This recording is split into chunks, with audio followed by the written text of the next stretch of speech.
in traditional index funds are effectively investing in the entire market. They're trying to capture market returns, sometimes known as beta or beta. But there's plenty of academic evidence to show that by exposing their portfolios to specific risk factors, investors can and do beat the market over the long term. A world-renowned authority on so-called factor investing is Larry Swedroe.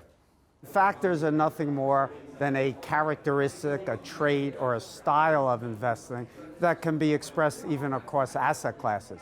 So you could buy value, which is buying what's cheap, in stocks, bonds, commodities, or even currencies. The problem for investors today is in the academic literature, over 600 factors have been discovered. So many that John Cochrane called it as zoo of factors. So how is an investor to know which of the 600 are worth investing in? In this book, co-written with Andrew Birkin, called Your Complete Guide to Factor-Based Investing, Larry Swedroe identifies the most important factors. The authors set out different criteria. Factors needed to be robust and persistent over time, for example. They also had to be pervasive across different geographical regions. Swedroe and Birkin actually found that just 8 factors met all the relevant criteria.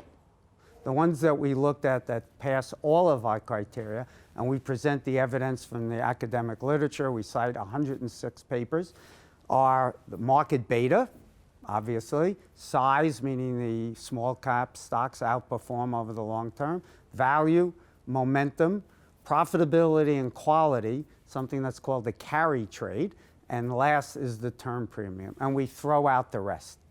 This is a big and complex subject which you don't need to understand in any great detail.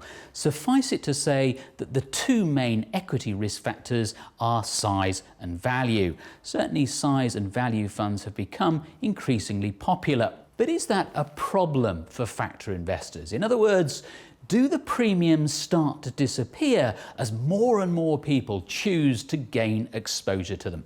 There's actually pretty good literature now on this, that for the factors that have been identified, many of them do disappear, but on average they shrink about 1/3.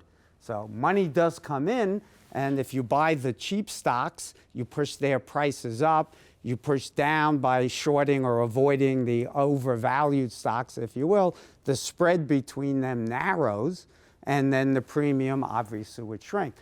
One final word of caution.